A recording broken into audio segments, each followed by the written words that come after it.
gonna need some support because shit. I hadn't been looking at this shit.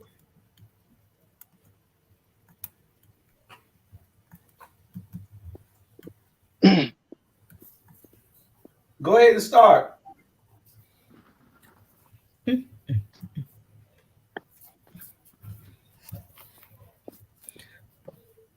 Nola, go sit down.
Shuck it, duck it. We got Eden.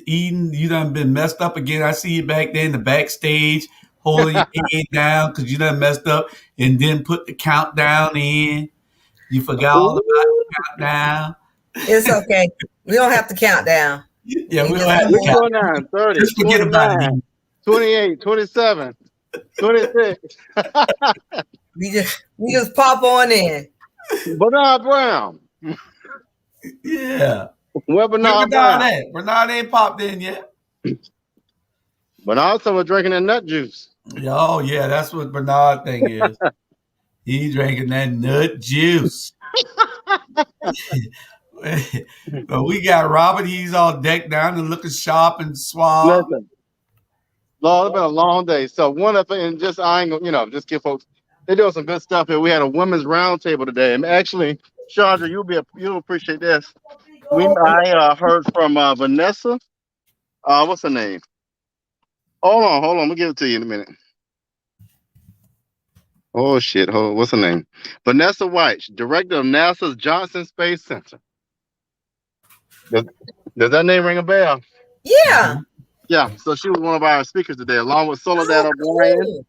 Yeah. So had lunch with her, Soledad O'Brien. So yeah, man, great day. I see Tiffany is somewhere in the studio, but I don't see her. That ain't me.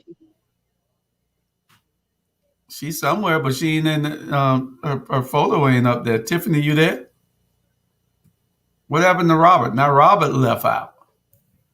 But Robert walking, so he probably hit something. Tiffany, are you there? Tiffany.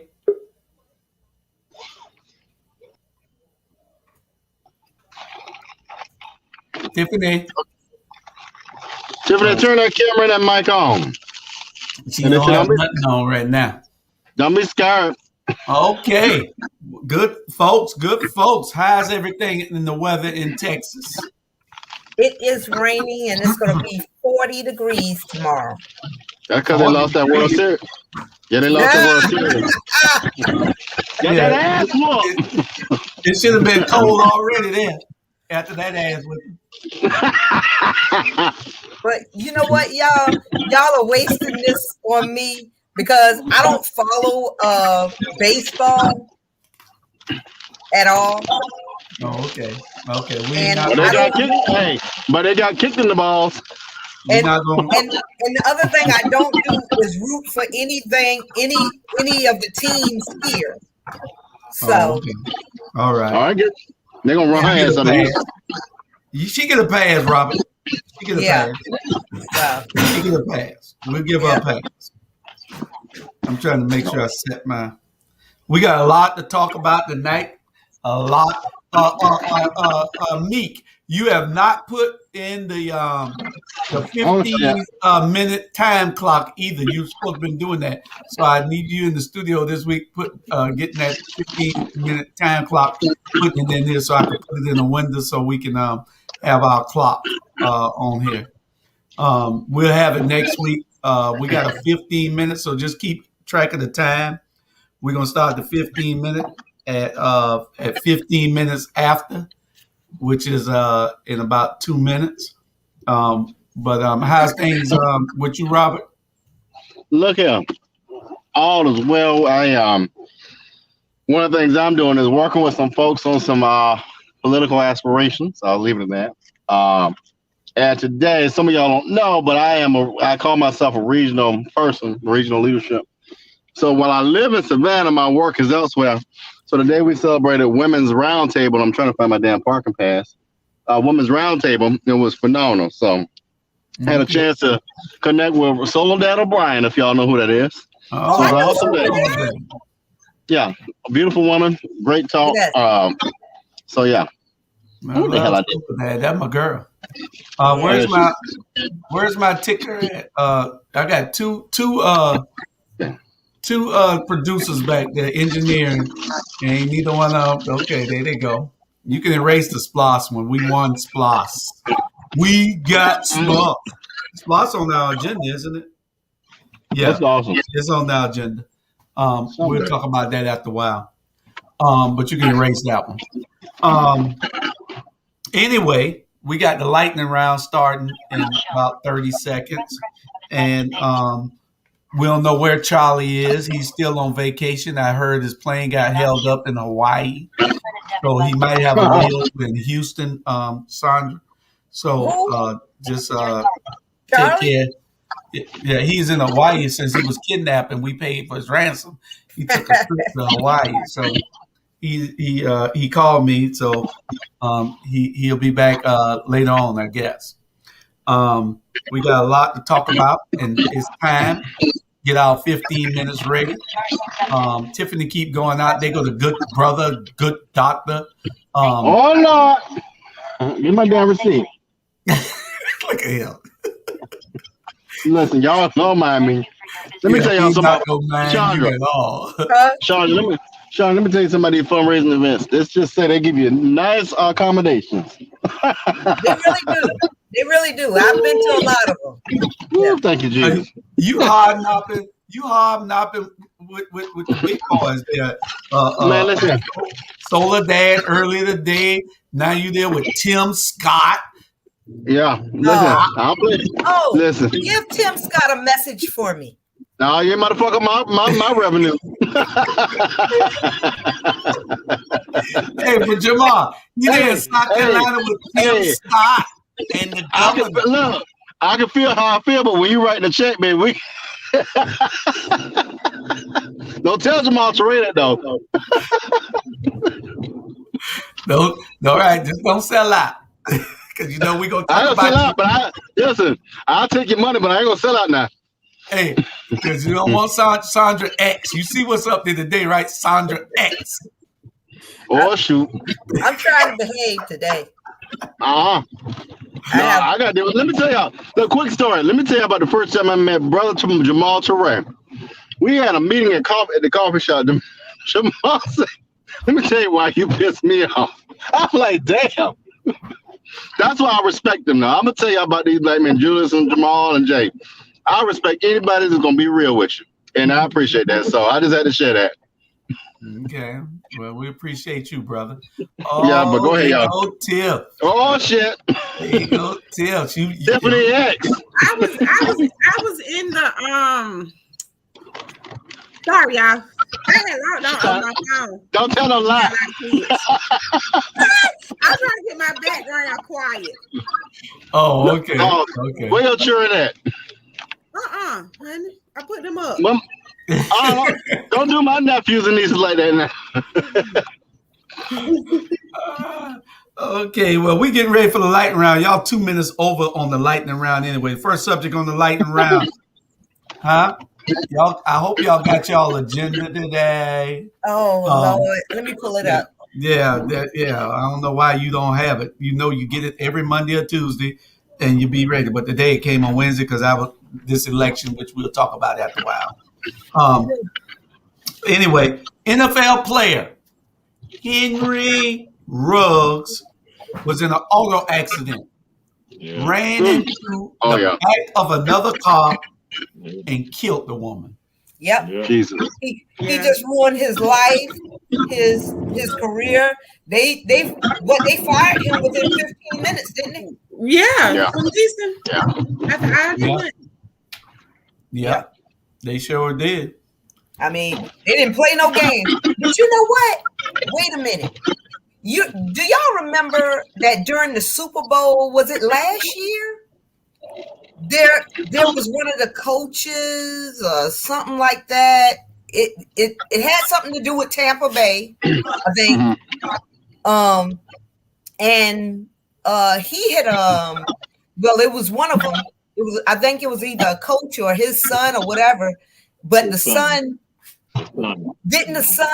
wasn't the son on the coaching staff though? Right. But he was drinking and driving also. But they didn't fire him. I'm gonna just say that. I just dropped that there. That's just I'll say verification.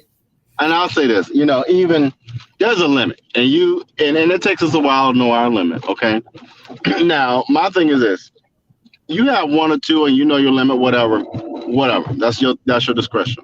When you're at a place where you can't make logical decisions or things are not making sense, then you need to make a different choice on how you commute. Now, for someone who's gotten a DUI, and I've gotten that, it's not a good thing. And my good brother, Jeffrey Johnson, Jamal, you know Jeffrey. Jeffrey told me this. You could have killed somebody. And you got to make that thought process. It's almost like the mask thing. It's not just about you. What if a child had gotten killed? Right. That somebody's life would have got messed up. What if somebody's mother would have gotten killed? So just start thinking about, it's easier, it's cheaper to take an Uber or a Lyft than to have a $10,000 fine. And I can tell you right now, DUI is a guaranteed $10,000 fine off the rip. I can tell you from experience. Yep. Well, this guy, he was doing 156 miles per hour in a Corvette. Little old Corvette. You're a football player. You doing 156 miles an hour. And when you hit this girl in the back, you were doing 127 miles per hour. Yeah. And 127? Yeah, stupid. And this is what I don't understand. And God's going to have to talk to me when I get up there, about why is it this is God. That people like him only come out with minor scratches. They go to the hospital, they get out. Mm-hmm. But the other person is dead. Yeah, they're out. God's gonna have to make me understand. I don't understand how stupid people get to come out of accidents like that. Not to mention he had a gun. Like an illegal gun. What the hell is he thinking about? 22. You're making millions of dollars. Okay, but let's go back to the fact that he's 22. First of all, and I don't know how many of y'all got 22-year-olds, but I got 27-year-olds that I don't even trust. Shit. I mean, I'm gonna just say that, they don't make logical decisions. Mm-hmm. They don't think about how certain things impact the rest of their lives. I got one behind me. He doesn't think, he's 16 and don't think. And I'm sure when he gets to 22, I'm going to still have to be guiding him. But let me add this too, Chandra. I agree with you. And trauma. People deal with trauma and grief in a very different way. And I give a great example. When I saw my mother dealing with Alzheimer's and having to go home and deal with all of that, there were ways I managed it. I ain't gonna tell you how I managed it, but I managed it in my way. And so when people have to deal with things they deal with that is trauma and they haven't healed, it can become a very, very interesting route for them. Yeah. And that's why I always tell people, don't judge somebody and don't speak on their experience, because that young man could have been trying to manage it in the wrong way and not have been blessed with the opportunities we have been blessed with to get out of it. And so honestly, we talk about how that family's lost. He's lost as well, because who wants to go to prison? Absolutely. Behind a And bad decision. And so now it's like that young man in Gwinnett. I hate it because now you got two families that are hurt. And so I always tell people, stop judging folks, because people grieve and do things for a reason. Nobody wakes up in the morning saying, oh, let me go do this and that and the third. That's bad for me. It's just what happens. Yeah. And I'm sure he didn't get in that Corvette flying thinking that he was going to kill someone. But in the same instance, if you're driving through a residential, and I'm saying it wrong because I'm trying to say it right, but residential, if you're riding through a residential street at 150 something miles, you're a big man in a little car. Not only that, you have a gun and you're 2 times over the DUI limit. Two times. Like, I'm all for, I'm the founder of Mothers of Black Sons, so I'm all for standing up for our sons. But we also can't enable them by saying, oh, well, he made a mistake. You chose, baby, to get into Yeah. He killed a 23-year-old girl. Right. And he's 22 years old. He's facing 20 years in prison. Wow. Yeah. And who was that dumb enough to get in the car with him? The baby mama. Oh, well, somebody else was in the car with him. Yeah.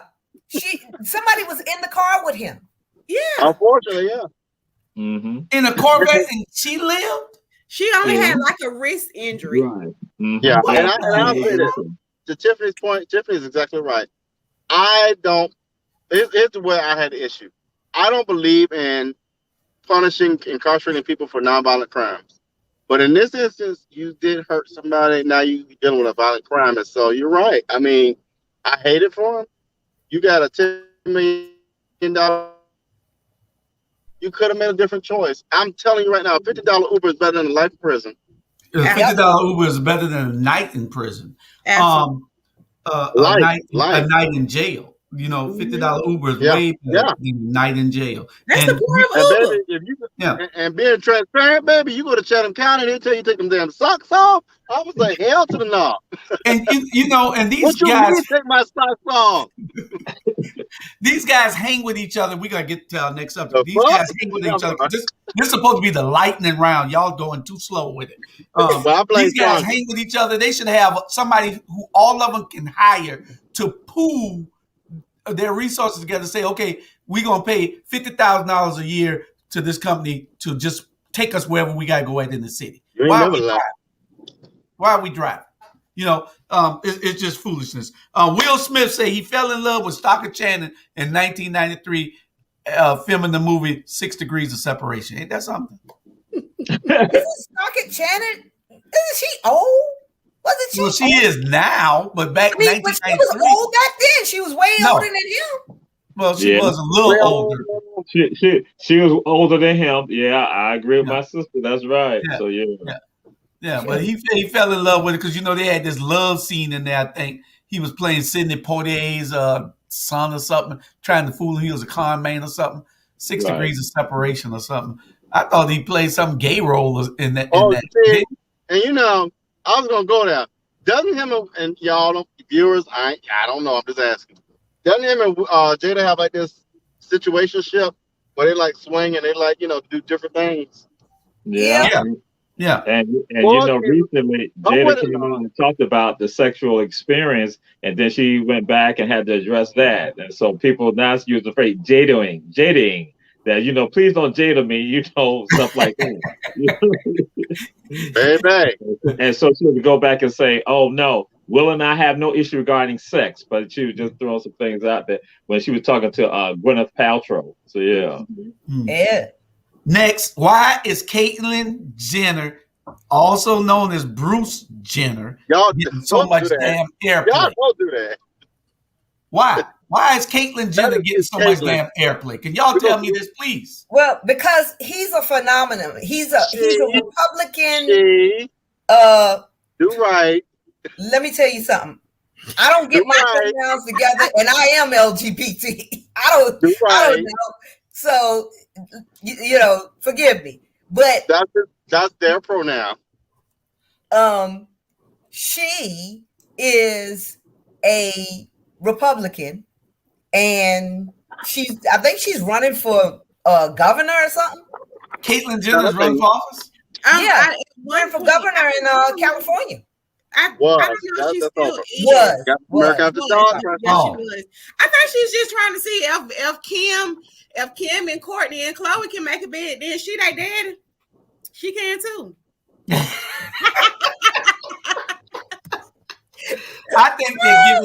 I think that his 15 minutes of fame should have been up, and that they're giving him too much recognition. He didn't get that much recognition when he was a man. So what the hell they giving him all this recognition for now? And he's an ugly woman right now. And as an ugly woman, you're right. He's an ugly woman. I mean, if he was a beautiful woman, I would have no issue. Okay. But he looked the same as he did as a man. Right. He looked better as a man. And most times when they do that, when they change over to a woman, they look better.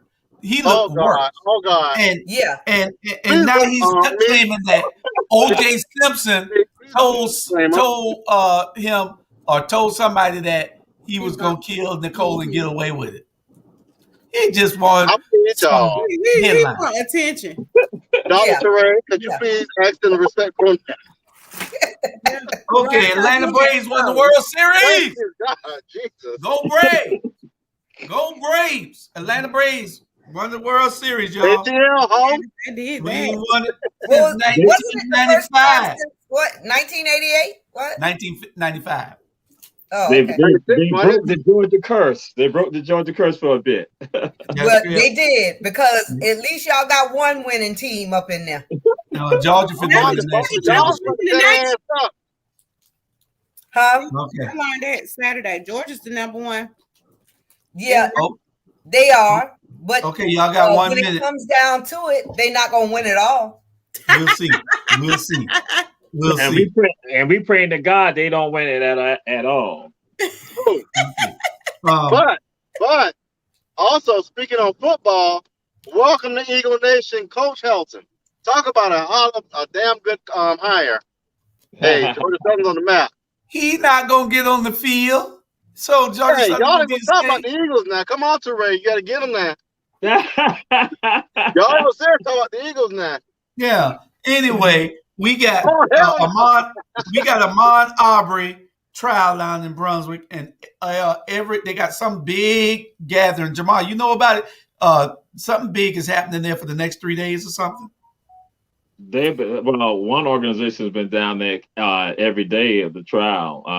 The event that I got some information, I need to look back at it fully. I didn't go and look at it fully, but yeah, there's an organization. They've been having marches down there pretty much every day, and they've been posted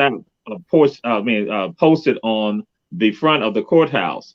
And there have been some concerns about the fact that they were out there, that it could be intimidation, but they're telling us that the potential jurors are coming through the back, not through the front. Okay. Well, I want to know why they're not airing that one on TV. That's our lightning round. Y'all only went 1 minute over, so I know Natalie ain't gonna be too much mad with us because Natalie is keeping the clock. This is our new segment. When we start, we're gonna get the least important stories. Well, Ahmaud Arbery is an important story.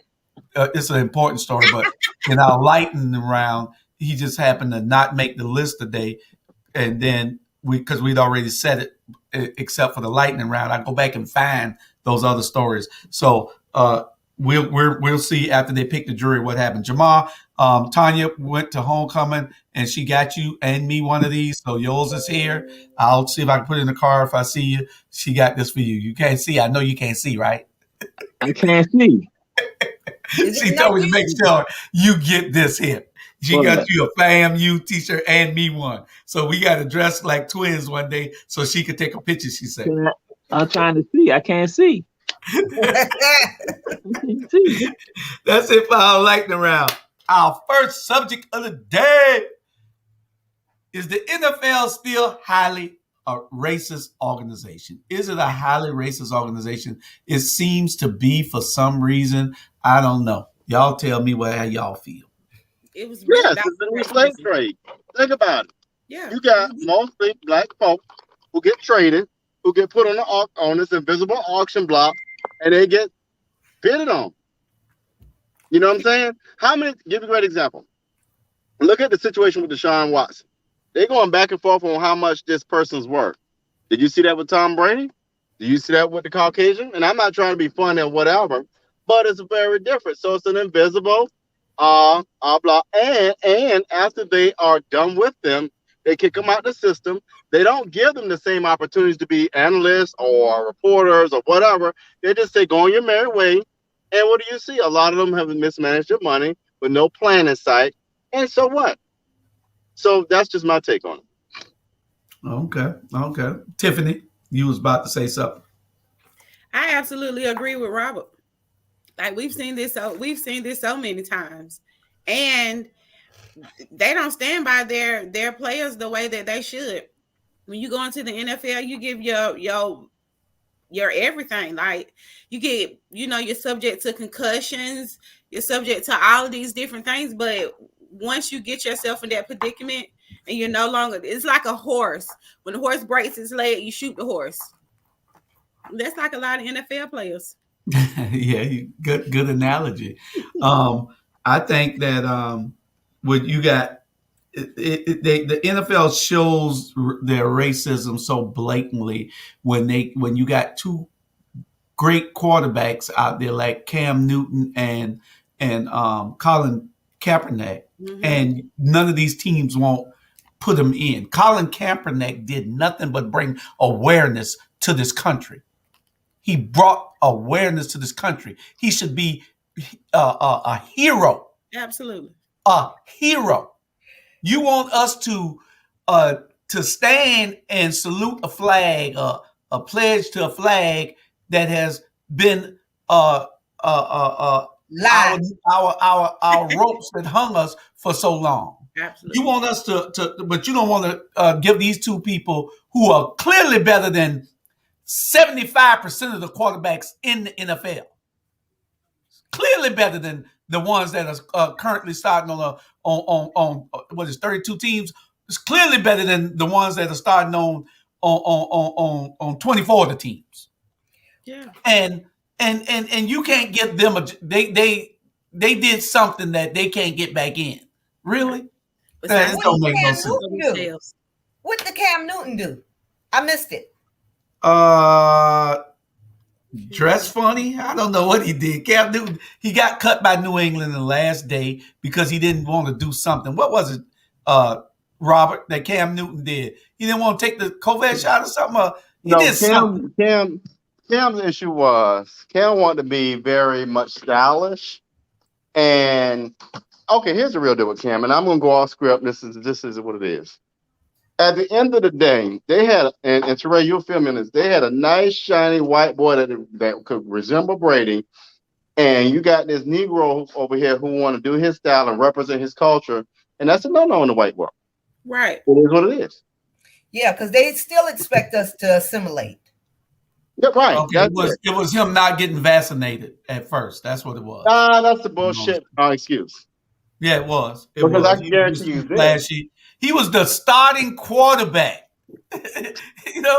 for New England. Yeah, and then you cut him.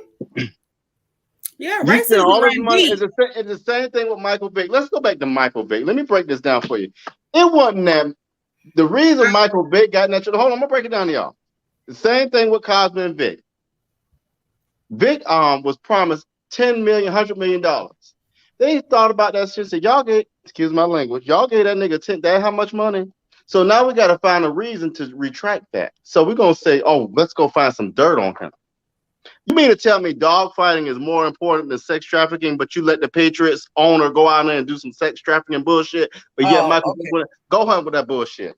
Don't play with me.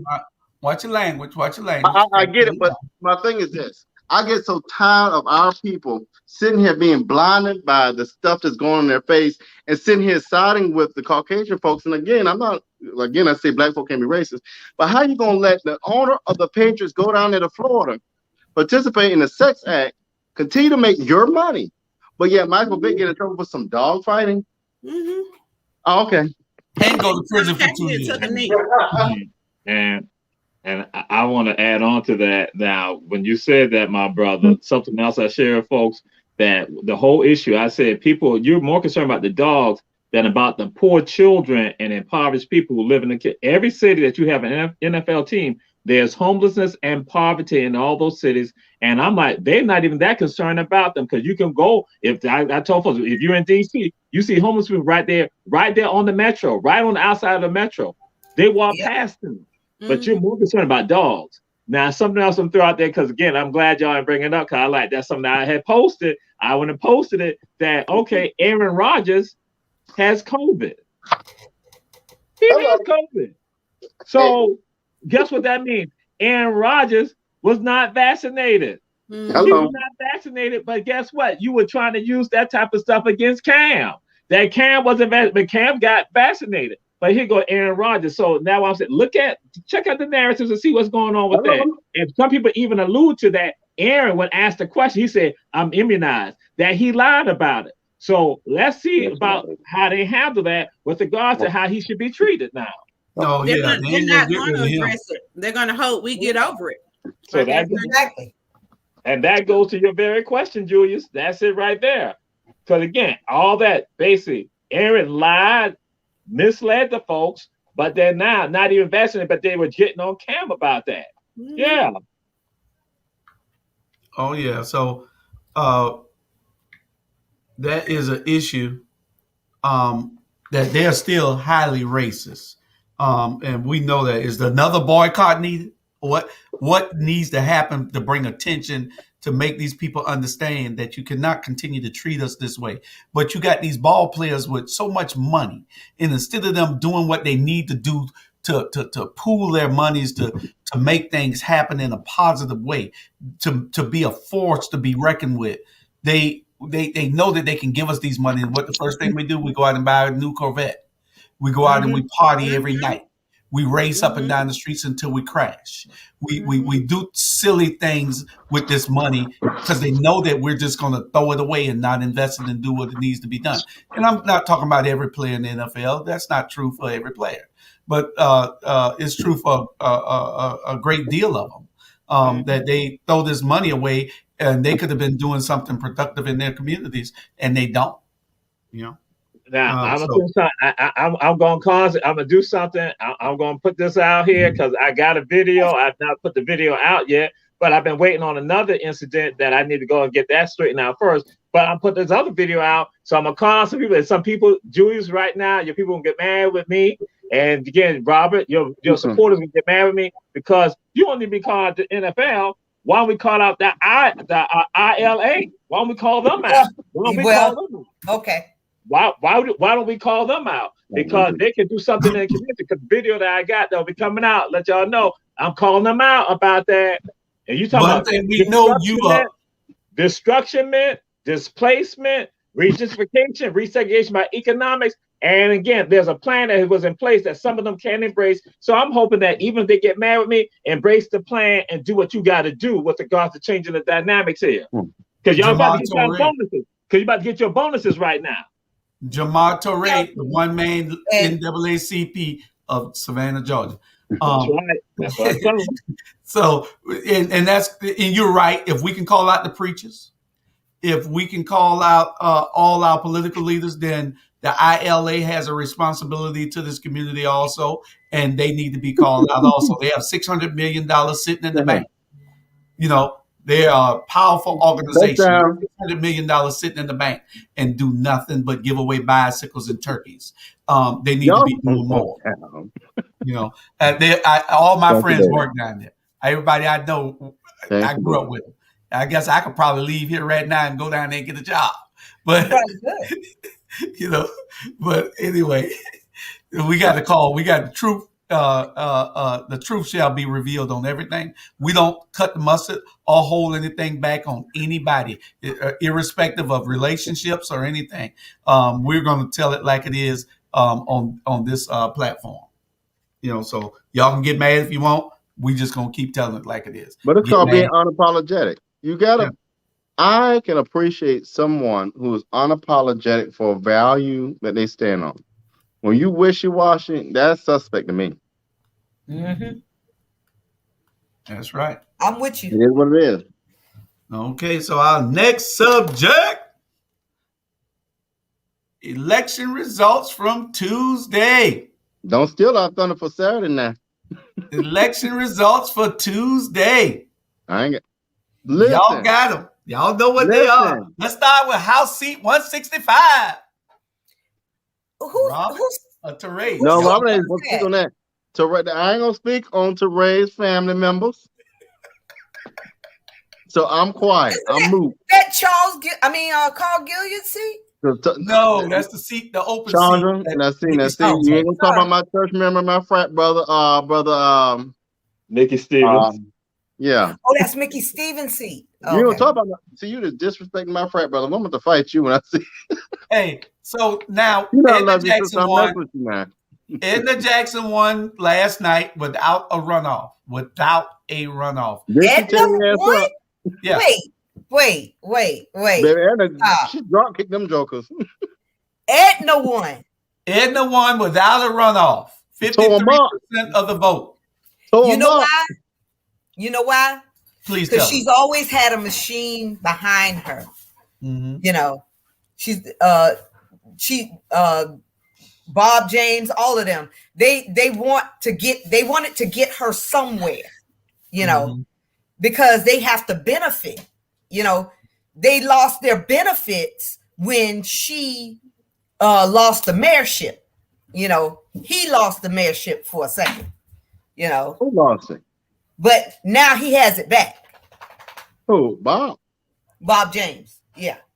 Bob got a connection to all of them. I mean, I'm not going to be funny because I respect Bob and his family, but Bob is pretty, and just to say like that, Bob ain't far removed from that. Yeah, I mean, you can't hate on Bob too much more than you hate on Reed Delaney or any other big contractor. Bob is doing what Bob do. I want to know when the people of Savannah, the voting people of Savannah, will stop recycling all of this old stuff. It's like digging trash up, out of your trash can. You don't do that. So why are we bringing back the same old people over and over again?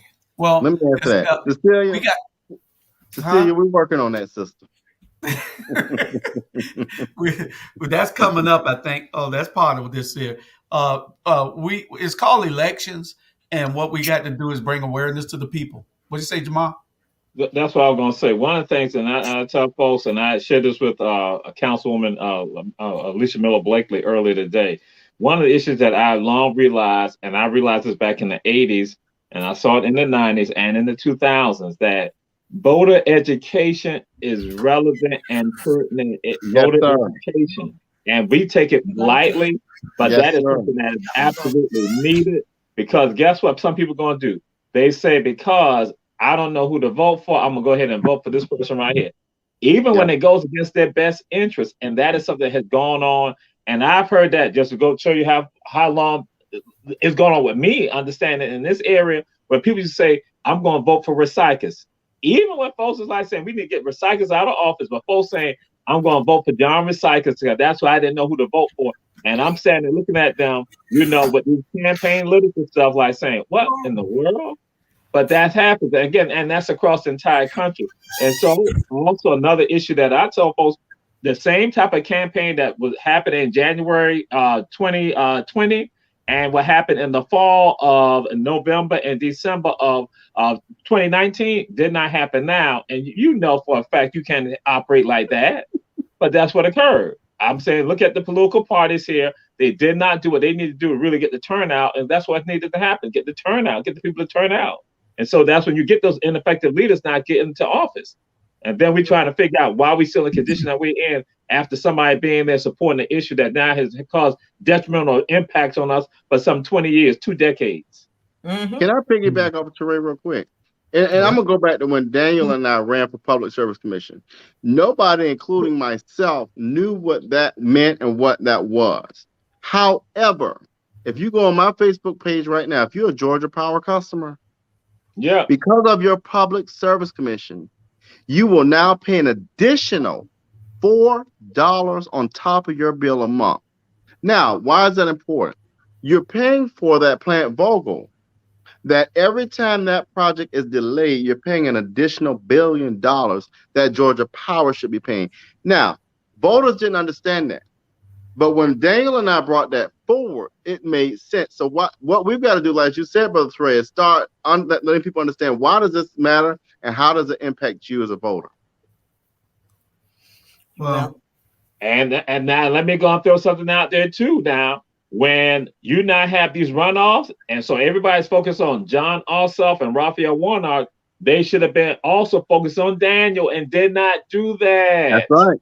That's correct. And we allowed that to happen. Yes. We got Patty Duran out there. Go vote for Patty Duran. I'm fully endorsing her. Okay. And in 5 more years. If they don't know her name from 20 years ago, they're not going to vote for her. But do you know your pocket?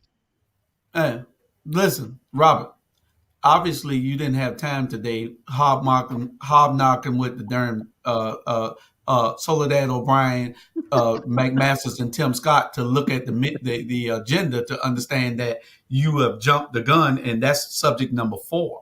Well, so Chandra dragged me into it. So you already incorporated that as subject number 4 into subject I'm number 2. I'm great at segueing. But anyway, no, you can't skip 3. House seat 165 was won last night by former Mayor Edna Jackson. Congratulations, Mayor Jackson. We hope that you keep to your word and just serve this term and let somebody get a chance to pass that baton on to somebody else. Antoine Lang came in 2nd. Clinton Coward came in 3rd. Clinton Young came in 4th, and Sabrina Kent came in 5th. So we'll be having conversations with these people, and what you have to understand is that your service to this community does not start the day that you announce and qualify to run for office. Your service to this community should start today. If you lost last night, start today. Work on somebody else's campaign. Help somebody else raise money. So you'll know what it feels like and you'll know what's needed to run a campaign. But when you get out here and you run these campaigns and you're not being effective, you have to do something different. That old way of doing things, throw it the hell out the door. It don't work no more. Mm-hmm. I don't know why y'all still listen to that bull. It don't work no more. It's a proven way to do things these days. Seen. You know, you need to be seen doing things, because that's how Linda won her seat. Because Linda, after she didn't win that first time, she stayed aggressive. That's correct. She did. All 3, her, Bonetta, and Alicia stayed aggressive, and Dietrich. They all won the next time because they stayed in the public's eye. I just say this, learn how to email and use social media. Enough said. Yeah, you're right. But that person won. I ain't speaking on nobody. 165 was a joke, split the vote, dilute the pool. Well, she still beat all of them combined. All of them together couldn't top her number. So it wasn't really diluted. It's just that they had 12% participation and in voter turnout. 12%. Wow. 12%. Didn't nobody come. Didn't nobody. And what that comes down to is this, that I tell people this: when you run for office, anything you run for, you must get your people out to vote. That's what you must do. You must get your people out to vote. You get your people out to vote, then you straight. But if you don't get your people out to vote, then that's when you can have a detrimental impact on you regarding the election. So what? Get your machine in place to do that. But this 12% needs to be a wake-up call to everybody that will be running for seats in 2022. You know, so if your seat is up in 2022, the Democrats are already letting you know, and people are already letting you know that they don't care. They don't care because y'all don't care once you get there. We stood out in the rain. We did a whole lot of things. You know, almost got COVID just to vote last time, you know, and here it is. We don't see anything, you know, and that's even for the local races because, you know, Burnett and them have not been able to be effective, even though they've had people coming against them not to be effective. But still, the people don't want to hear that. They're not going to want to hear that. Well, Ramona, young people do not vote, and they don't. In the numbers that needs to be voted in, they don't vote. You know, there's been some things to try to raise the awareness to get these people to vote, but we have not been able to help to hold that we have not been able to get people to participate, young people to participate. Dr. Torre, maybe you got an answer for it. Please tell us. Well, what I was going to actually say, you know, now the election, it's going to be hyped up. That's why I'm like saying what's going to happen. You're going to see all the parties from the Republicans and also the Democrats and independents, but not how the independents, but with the Republicans. Because again, this is midterm. So they're going to be pumping this. They're going to be pumping that. That's why elected this time period right here. That's why it becomes crucial for folks that if you want to run, and it's basically not with regards to a major election period, then guess what? That means that you got to hustle. You got to put it out there. You got to put the work in, because what's going to happen? See, the rise is going to be there next year when folks now looking to run for these other seats, because again, they got midterm elections. So, and that's why I tell folks, people take it lightly. And I'm like saying, yo, they don't put the money into it on the national level, but guess what? You still got to do the work on a local level. That's correct. Well, moving on to the next race. The next race was Port Wentworth City Council. We couldn't get all 4 candidates in, but we did get 3. The 4th one was uncontested because of the mayorship, and I could not run, so the mayor walked in because we had no opposition for him. But we won every seat that was contested. Every seat that was contested in Port Wentworth, we won. Now, okay? you say we won. How do you know that we will win? Because as my sister said, they get elected to office and they can turn their backs on us. Now, my sister said, Dr. Chandra McKeith, and she said that, and that point is very, very valid. So why are you saying we won? We all know. Well, the thing is this. I learned my lesson from that, you know, and so they're vetted a little bit more deeply than they were before. We've seen whether they have some intuitions to sell out. So we vetted these people a little bit better to understand that they need to do what's right for the people, and not what's right for big business, not what's right for any type of special interest group. So, and the special interest group is the people.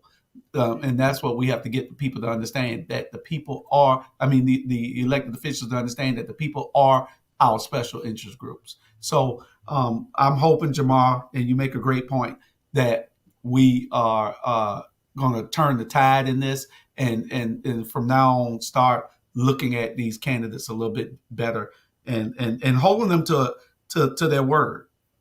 Because you can say anything you want on that trail. Is when you get elected and what you do. Everybody will be held accountable. We got Gabrielle Nelson in the 1st district, which is my daughter. She will be held accountable just like anybody else.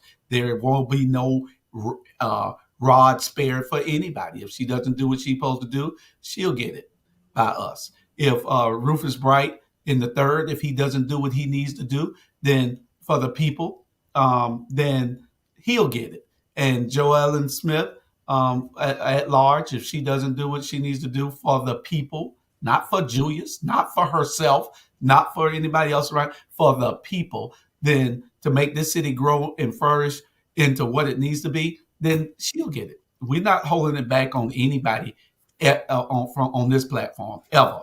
I appreciate all our partners who help get all these things done. Our sister shows and brother shows, and Better Savannah, ATR, and Mr. Barbie and myself going out and doing all the groundwork. We're not trying to steal any thunder from anybody. We did the work. We did a whole lot of damn work, and that's what needs to be done in every city. We got. Somebody asked me why Garden City couldn't do this. Garden City is divided. We're not. Garden City has one faction of Democrats on one side doing one thing and putting up people, and another faction on the other side putting up people. If they're not together on the same page doing what they need to do, then they're going to always come up short. Until we come together, and Portland Worth is a prime example to show the whole county. Come together. You have power in numbers. You have power in unity. So come together. We speak for we. We will do what needs to be done for us if we come together. I don't talk too much. Garden City is next. We got Bruce Campbell in Garden City, won the at-large position for Mayor Pro Tem. He was going against Donna Williams. He won by about 200 votes or something like that. So that's the reason that, and then you had 2 or 3 other candidates out there running for other positions. I don't know whether they got in. I didn't see the final results for Garden City, but we'll get them out to you next this weekend on Robert. East Bloss Pass. Any of y'all want to jump in at any time?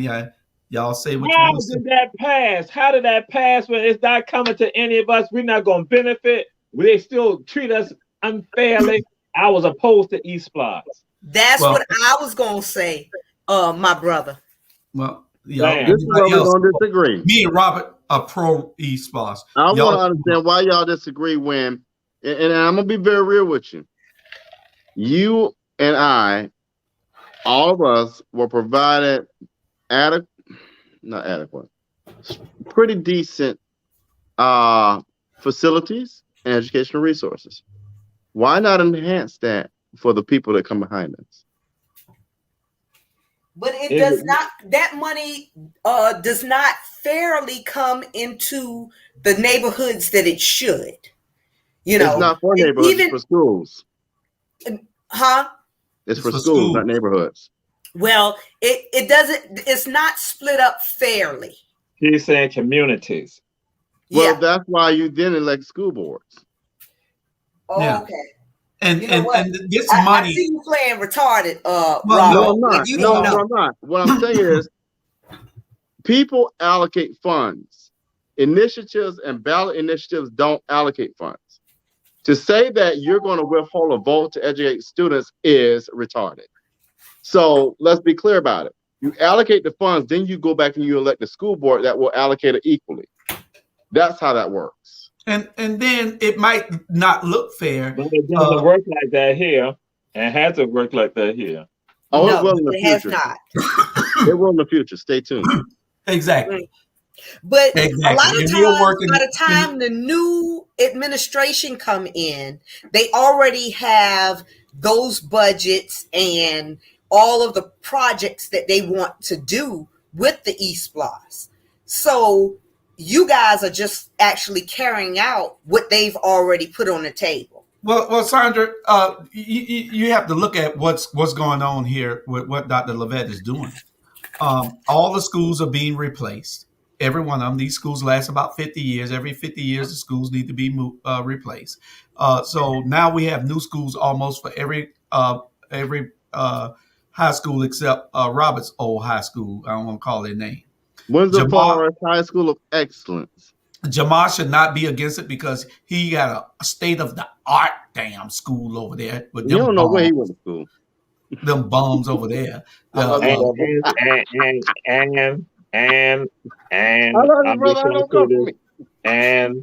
and they engaged in giving money to other folks, and so I want to make sure that the money, how many African Americans and Latino and women organizations, true women, female led organizations, are getting any of those monies.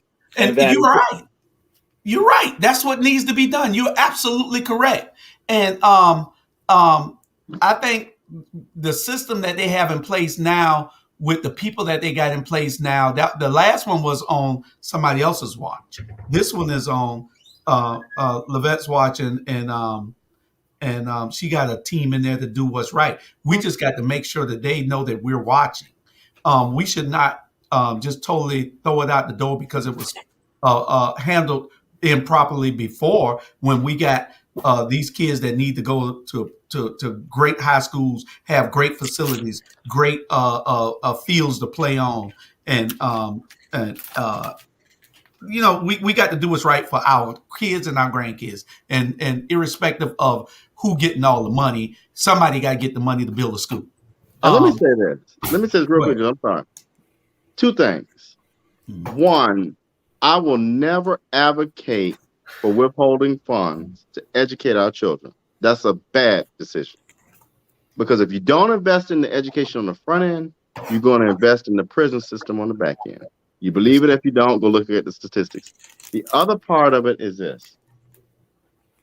If the parents don't get involved with the process, how the hell do you expect things to change? What I mean by that is this.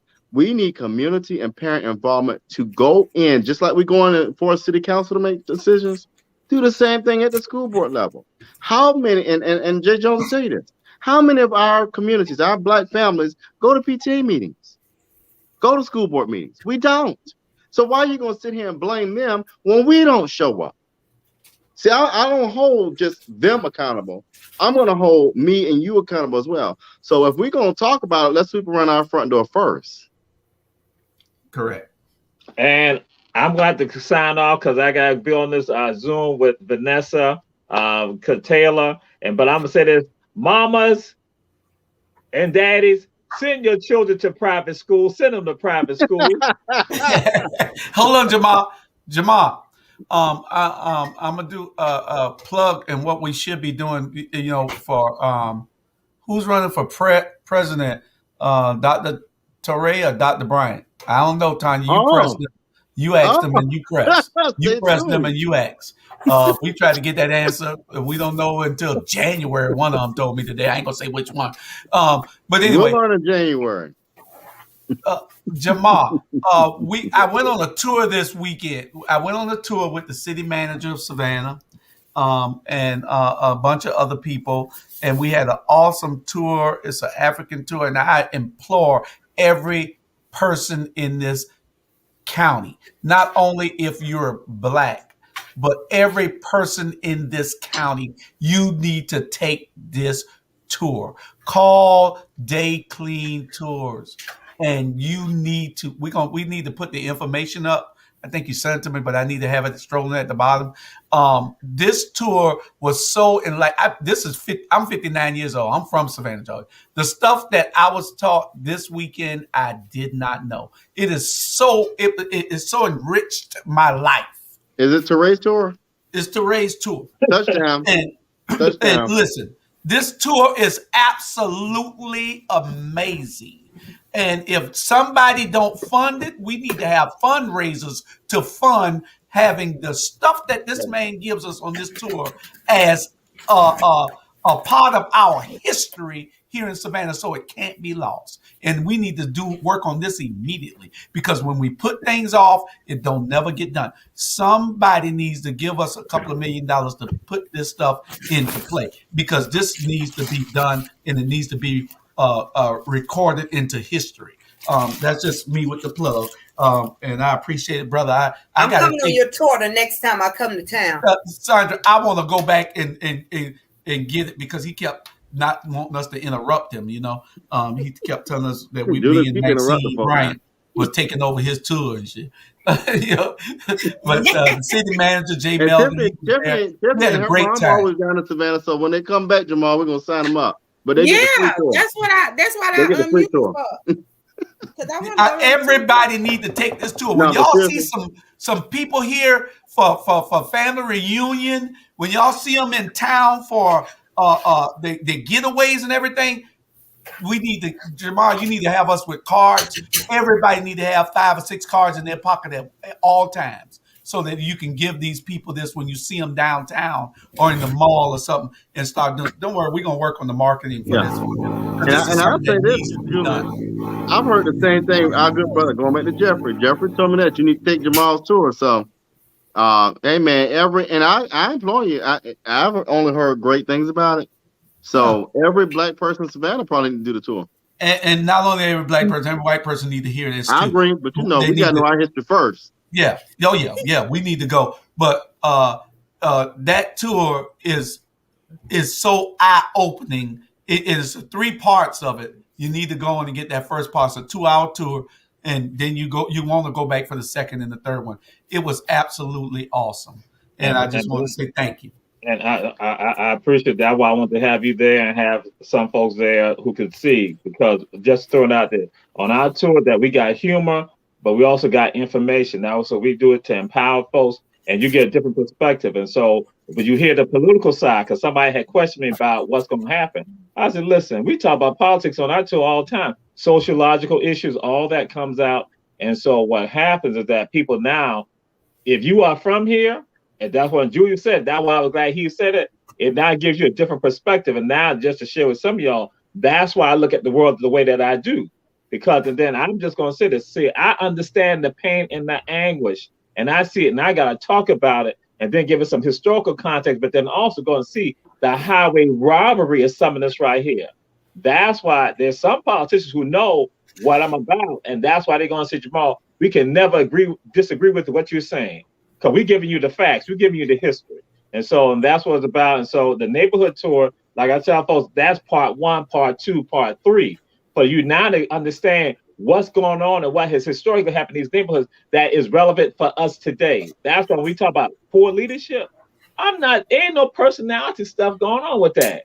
That's why I'm like saying, wow, we've been doing this for a long time. But like I said, I got to go with Vanessa. And so whenever the city manager says to me, like, Jamal, you're going to go ahead and schedule the part 2 of it, we're going to do that. And then we're going to take folks onto the south side of the city, and that folks to understand that again, that are strongholds for black folks. And again, and I need to get probably Meek what's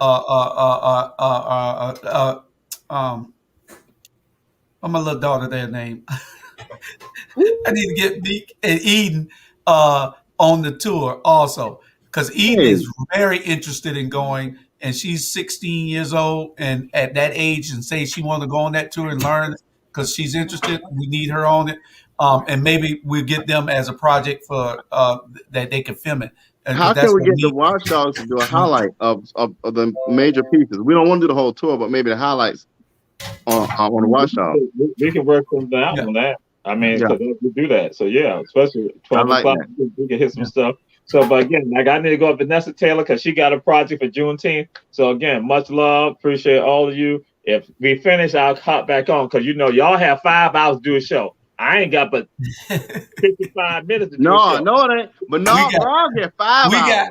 We got 50, get all the perks. We got 54 minutes left, y'all. So you come on back if you finish your time. Bernard Brown get what he wants. Yeah, listen, I said it. Hey, Bernard got late night. Ain't nothing in Bernard's way. He got late night. I Sandra said gonna it. have that soon as Sandra get her show together.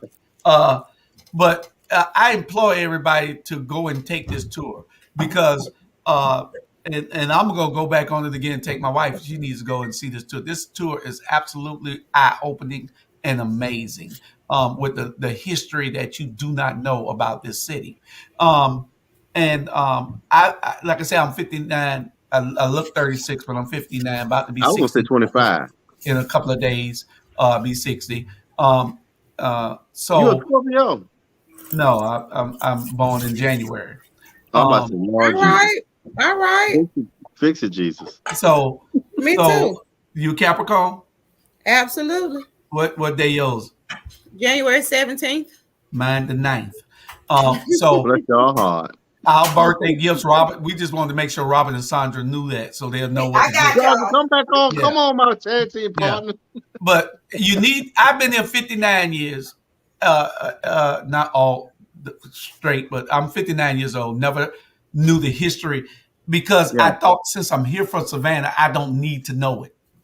I didn't take it because I thought it was just for everybody else. You're right. But I'm telling you, you need to go take this tour. Call Dr. Torre and go on this tour immediately. It is an awesome tour. Awesome. But anyway, I done went too far.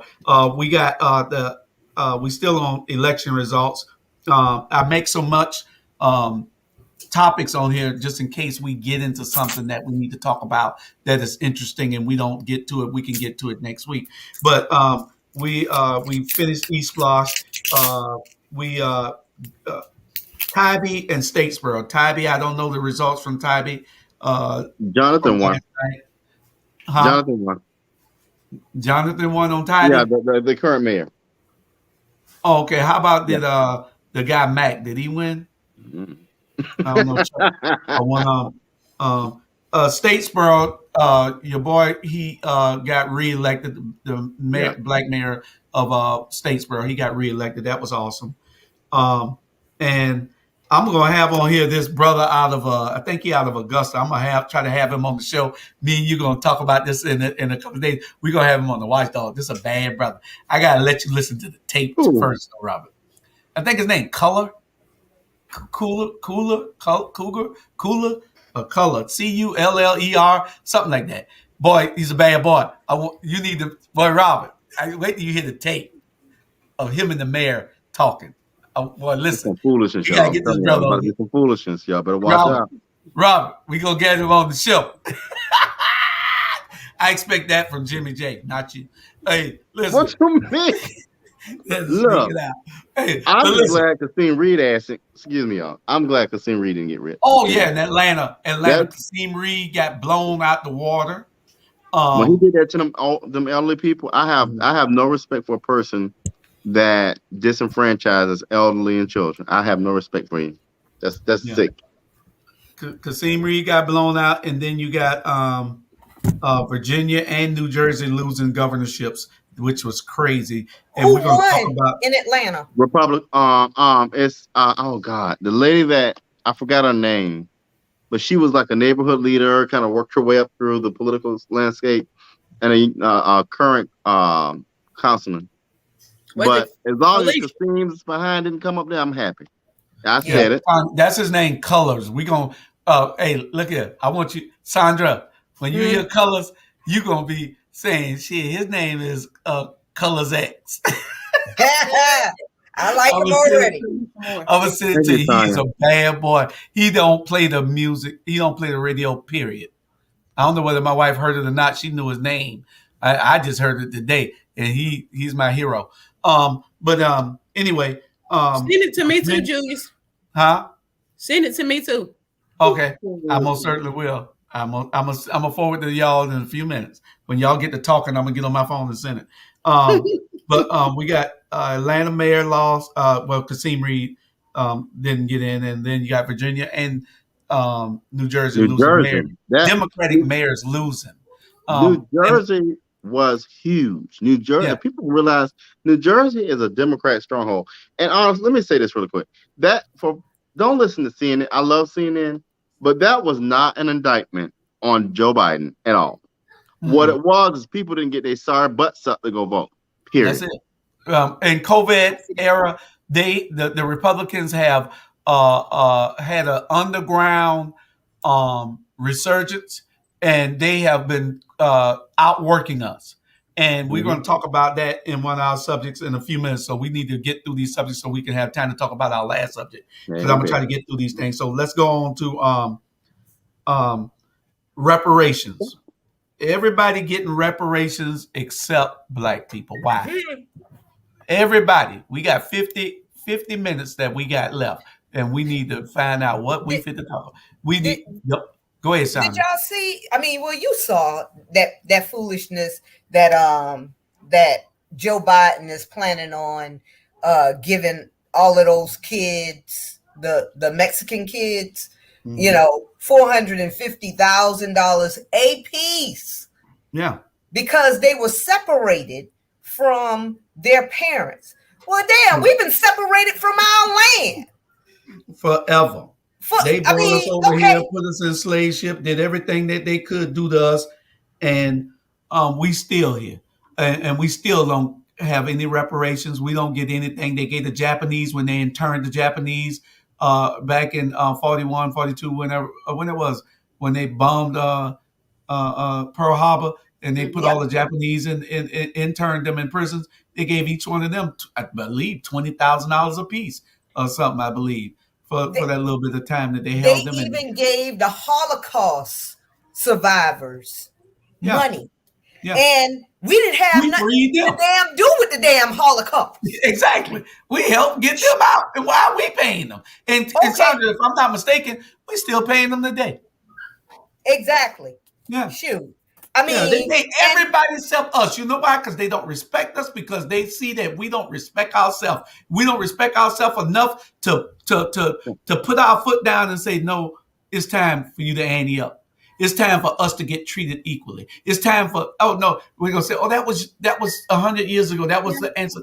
We don't give a damn. We are here because of those people 100 years ago.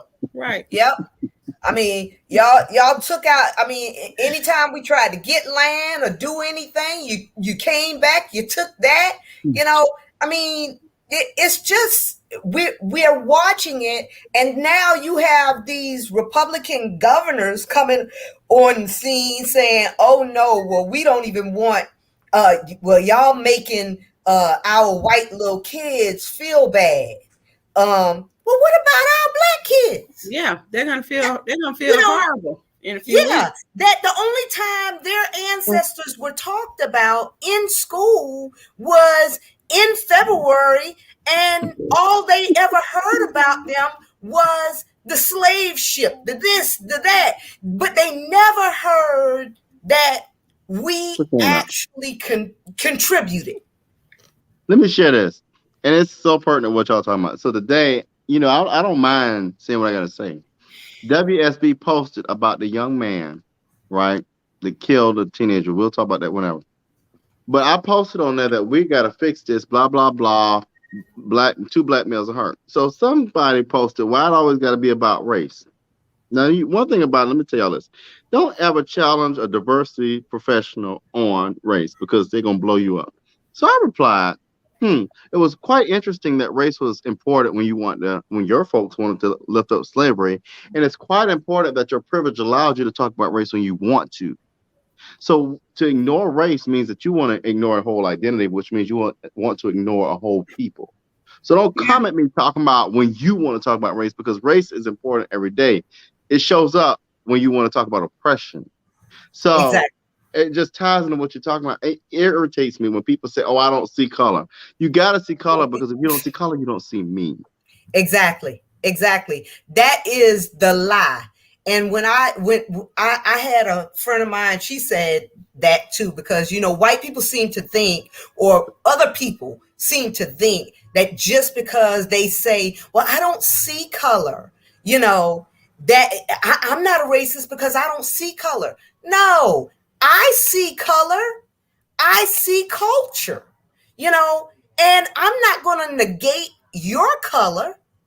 So I don't want you to negate mine or my culture or what, my background, my ancestors. Don't erase us, by saying, well, we don't see this. Child, bye. Yeah. Were there any other payouts besides the they plan on giving them the Spanish people that were held down, Hispanic the Mexicans $450,000. That's what they're trying to get over here, just to get the $450,000 so they can have a better way of life. That's what America's about, I guess. That's the American dream, they say. But and then you got the Japanese, and then you got the Jews. I'm sure that they do everything. Everything is an emergency for everybody except us.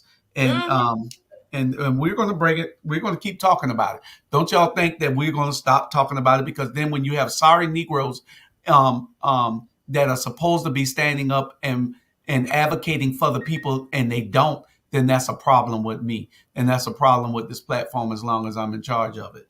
But real quick, shout out to Michelle. I think her name is Michelle Wood. Correct me if I'm wrong. I apologize if I'm wrong. First Asian American woman elected to the mayor of Boston, Massachusetts. Yeah, wow. I saw that. Shout out to her. Awesome. I love to see women who are going to do something. And that is a shout out. Women who are going to do something who are in those leadership positions. Okay, next subject. Georgia Power increasing the electric bills. This is the subject that Robert already talked about. I don't know how. I'll let the ladies speak first. The ladies go first. Now, y'all bill fit to go up. So y'all talk to Robert about y'all. He mad. Let me do something while y'all talk about this. Please. What go ahead, Robert.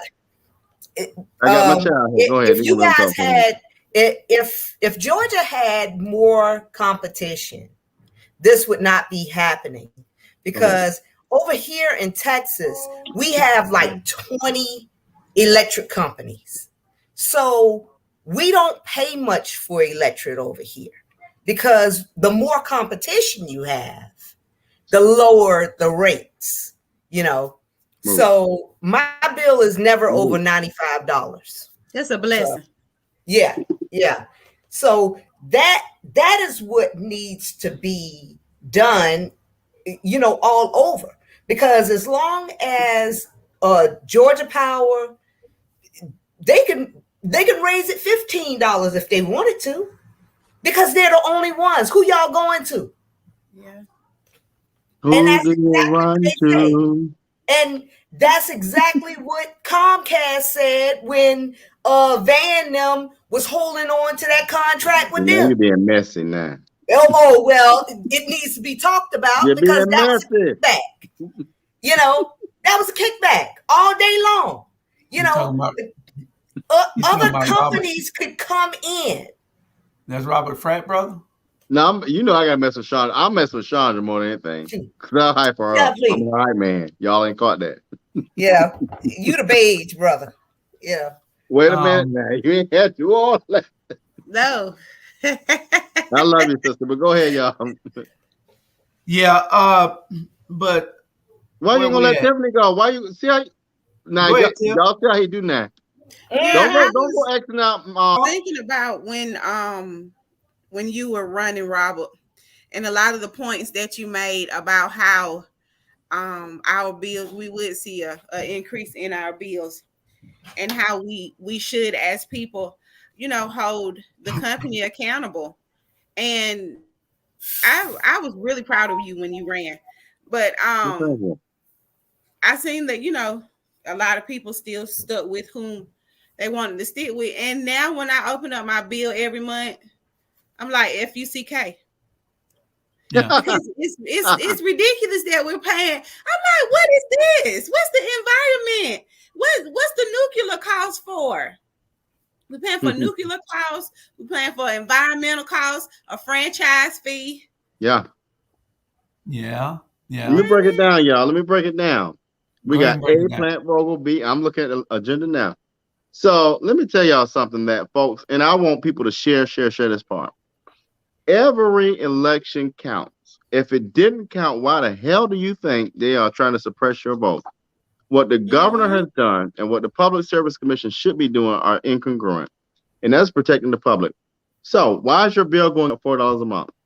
Daniel and I both said it when we ran last year. The Public Service Commission cares less about you and more about what? Georgia Power and the EMCs. So what happened was every time Plant Vogtle gets delayed, which is pretty much every year, that is another $1 billion loss for Georgia Power. Who pays for the loss? You do. And then when they get these bills up to so high with this $4, it's going to be so high after a while, we're not going to notice it that when Plant Vogtle finally gets up and running, are they going to drop our bills down to nothing? Oh, no, it gets worse. Exactly. And they tried me on this. I want y'all to go back and YouTube my debate because I questioned this with y'all. You mean to tell me, and this is where my black folks, I want y'all to wake up. You got, and this, I'm very passionate about this. You got a nuclear plant in the backyard of Waynesboro, Georgia, Burke County, majority African-American community that causes cancer. Are you serious? Are you really serious? So now, not only are you going to charge these folks for a higher light bill, but you're going to also give them cancer. And if Jason Shaw tells you any different, he's a damn liar. Yeah. But yet, we don't want to get out there and vote because we don't understand it. Understand this. You let these Republicans keep running your neck in the ground. Republicans are about money, and if you don't like it, I said it. At the end of the day, the Public Service Commission, we've got to change every one of these seats around because I cannot believe by the end, I can tell you this, in the next 2 years, your Georgia Power bill is going to go up to about $15 additional to what you're paying. I guarantee it. Because guess what? The Public Service Commission seats are 6 years. So Jason Shaw, my opponent, Daniel's opponent, they have another 5 years. They tack on another $5 more, another $5 more to your bill. But we don't want to get out and vote. So going back to the school board argument, if we don't get out there and voice our opinions with that vote, then why would they care about us? Well, something needs to be done, and we appreciate you fighting so hard so we can get that done. Next subject: kid shot at a school bus in Atlanta, Georgia area. Sick. How is the kid? Did they ever say whether the kid? He's in critical condition. He's in critical condition. I think he was 16. 16. Shot by a 17-year-old. It's hurtful. And it's hurtful. We need to. My question is, who's supplying these kids with all these guns? The streets. And see, like with this, we can't put it on the white man. I'm gonna say this because black men also have license to carry, who can go to gun shows and buy guns and bring them back.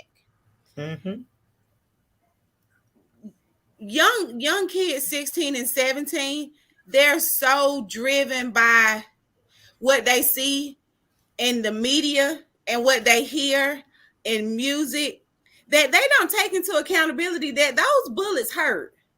Not only do those bullets hurt, but the consequences for you pulling the trigger is more permanent than you just having a gun.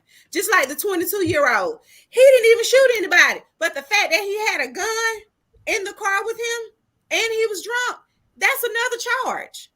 Yeah, I'll say this, Julius, if I may. Keisha Gibson Carter, Alicia Miller Blakely, and Bernetta Lanier are right. If we don't address the poverty issue, it's a systematic concern. If we don't fix that, this thing is going to expand. If you don't understand how this thing works systematically, and I'll give an example. If I'm a single mom, and I'll tell my personal story. When my brother, who was incarcerated, I'm going to be real with y'all. When he was going to school, my mother wasn't retired yet. So he had the streets to kind of play with. When I went to middle school, my mom and dad were retired, and I didn't have a chance to do anything. So what am I saying? If we don't have economic pieces where single moms and single dads and parents can make a living to be home with those children and help develop them and be at PTA meetings, then they're absent from the home when the child gets home and only can do what? Be in the streets. That's right. That's called systematic issues. So people, we got to do better. I don't blame that young. Because at the end of the day, now you got 2 young men, 2 families are hurt. Yeah. Yeah. So but if we want to fix the system, and we got leaders who don't get that, we got to change this quickly. We got to fix this. Yeah. But Robert, I agree with what you're saying. But also you have to instill something into your children. More than letting because some kids are raised. See, you were raised, Robert. Some kids just grow up. Yeah. Okay, and that's what we're seeing play out in these streets. The kids that have not been raised. We were poor growing up, we didn't know it, but we were, but that didn't mean that we were and my parents were not home a lot. It was my older sister's siblings that was responsible for the household. But you had accountability. Yeah. What I'm saying, listen to what I'm saying. I have an older brother who was incarcerated since I was 14. I'm 43. The difference between him and I is I had an account, as you just said, someone who held me accountable. He didn't have that. So if you're telling me, I don't mind is the devil's workshop. If we don't have the civic organizations and the lack of churches and the people who saying it's not my responsibility, then who's going to catch that young man who has nothing to do? Yeah, and it's such a cycle because I was raised, with a single mom as well, and all my mama had to do was write a note and leave it on the refrigerator. My house that was our text message. Your mama would tell you all and it's still, and I'm 33 and I still think about that, but I think about the generation because I'm a single mom. I have 4 boys now, 4 boys and one daughter, and I'm always inserting myself into what they're doing. I also have nephews and nieces that I insert myself in. But when I go and I canvass the neighborhood next to me, when I knock on the door, a child opens the door because their mom is at work. Yes. And like they don't have anybody to hold them accountable to do anything because a lot of the parents are working not only to provide, but to self gratification. I feel like we are a broken generation raising broken people, honestly, from the stuff that I see, because I see so many young boys that are 17, 18, that's picking up guns and killing each other, 15-year-olds. Every week in Athens, there's a shooting. But I got a question. And you say, and I understand we can't blame anybody else for our ills and our problems in our neighborhoods. But when they always say cut the head of the snake off and then the snake cannot live anymore. So my thing is this. If you can track where some cocaine came from, then you ought to be able to track a damn gun. Absolutely. You ought to be able to track I can agree with that. Yeah. Common sense tells us this. Do you want to track the gun? I agree with you, Julius. There's too many guns in our neighborhoods owned by 16, 17, 18-year-olds. I agree with you. Big guns. I know where you're going with that too. Yeah. That's bigger than them. Big guns. Ain't just show up. Military size guns. They could track dope, track a damn gun.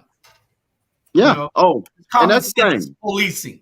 And that's why I tell people all the time, stop believing everything you hear. That young man, that 17, it burns watch my mouth, burns my soul to see something like that happen on a weekly basis. Yeah. But yet we got police departments more worried about some nonviolent stuff. Bullshit. Instead of going and do damn prevention. It's the pettiness of the Georgia police departments for me. Yeah. And the chief of police is this. We, our people. Mm-hmm. But yet you can sit up here and you don't find nothing over there in the white communities, but you can make damn sure that guns get in the streets and you police ours. Get out of that the movie life. You ain't protecting the gun line no more. Prevent the damn gun line. I just get tired of seeing our young brothers. That's a 17-year-old kid. Are you serious? That's correct. Yep. Don't play with me with that, man. Yep. And see, already he got a charge that aggravated assault or attempted murder. That's already 20 years. Yeah. You destroyed that kid's life. Yeah. And another one might be dying. Yeah. And we don't, and our people don't get it. Our mayors and our chief of police don't get it. Come on, folks. And y'all keep electing them. I just feel very passionate about that. One thing about me, and some of y'all, and I'm gonna keep going. If you don't mentor a young black man, then get out the damn way. Absolutely. That's correct. And the thing is, your passion showed just now your outrage for this issue. Where is the outrage in our communities? Where are the pastors? Where are the elected officials? Where are the community leaders? Where are these people that we need to step up to the plate and say, this has to end now? And it ends overnight if they came out and did what they needed to do. Parents need to be held accountable. Leaders need to be held accountable. And better yet, we got two mothers. Julius, if I may, I would love to hear from the mothers. You got both of y'all got sons. Yeah. I can only imagine if you got a phone call saying your son going to jail for committing a murder. I was there on that phone call, watching my mother cry. And the other side of that call saying that your son was murdered. How would you feel? Man, I mean, it just breaks my heart, and it's like a sucker punch because my daughter murdered someone, and I got that call, and it wasn't a pleasant. I mean, it changed all our lives instantly, So, yeah, that part. To know that is in a different situation though, because it was a little bit of domestic abuse. It was domestic violence, but still, I always say, if you listen, and I tell people I'm gonna get closer to if you guys would just listen. Because we've already been there before. My daughter, she would not have been serving prison time had she just listened. Because the warning signs were there 8 days into their relationship. They were already fighting. He should have been somebody that she used to know. That's correct. That's correct. They think that everything's going to be okay. It's not going to happen to me. This, that, and the other. And then what happens? Murder. Yeah. And we got like 24, 25 minutes left. I need to get to these subjects. Okay. We got two more, and we're going to spend 5 minutes on the Democrats, and then we'll spend the last 20 minutes on the last subject. But before we get off of the kid shot at school, I just have a question. And Robert has that. He showed what everybody in this city and in this country needs to be feeling, that outrage. But we have to have outreach, and we have to be able to get these different organizations and different leaders together operating under one silo, not a bunch of them. Y'all hear me say that a lot because it is what they're doing. You got something to say. What I have learned, Julius, with the outreaches and the wanting to mentor, it's kind of like the Black church. Everybody want their name to be bigger than the other people's name instead of us coming under one mission. We have one mission. We have one goal. Yeah. And I say this a lot in Athens. How can we teach our youth how to come together and be unified if we as community leaders are butting heads about I'm not going to support them. you got 50 different book bag giveaways, 50 different coat giveaways in the same neighborhood, instead of all of us coming together as one to show unity, as opposed to wanting to get my name out here. Yeah. Your And name that's out. what it's all about. It's about photo ops for those people who are trying to advance their careers instead of advancing somebody's life. Mm-hmm. And you need to advance somebody's life instead of advancing somebody's career. My last thing is, why are we the only race on this planet? Just think about it. The only race on this planet that are at war with each other. They've taught us so much. Nobody sees the urgency, Tiff. Nobody sees the urgency in it. Nobody sees that this is an emergency. Yeah. We're at war with each other. The other races are looking at us like, let them fools kill each other. Let them kill each other off. That's what they're saying. But our DNA is so strong, and there's so many of us that we can't. But they make a business off of what we're doing, because it was a diabolical plan that they put into effect. All across the board, from government to the rap industry to sports and entertainment, all of it across the board. That's why you can have a movie of killing every black person on there, but then when you say something about another community, you're wrong. Yeah, you need to sit down somewhere. You cancel. So we're gonna get back. We're gonna make the last subject next, because it's something that we need to talk about, and we'll make, if we have time, we'll get to. No, man, let's go. We got 20 something. Let's get real quick on why the Democrats are so. Why do we lose so much? We lost in New Jersey. We lost in Virginia. We just do what we have to do to lose every time. Why? And we can take 5 minutes on this, please. Why do we do this? Why? Two things. I'll be quick. Two things. One, voter suppression, sponsored by your local Republicans. Number two, we got to vote every election. We got to vote every election. We got to vote every election. Okay. Tiff. They don't show unity neither. They at each other next to. The older Democrats don't want to show the new Democrats how to, man. Right. It passed. And then at the federal level, look what Manchin and that girl Senator just did to the Democratic Party. They single-handedly handed over the leadership for next year to the Republicans, because we can't get together and stop infighting. We can't be like the Republicans and say, I don't care if they said we going to kill somebody mama or whatever. That's what all of us going to agree to do. I mean, and that's how they are.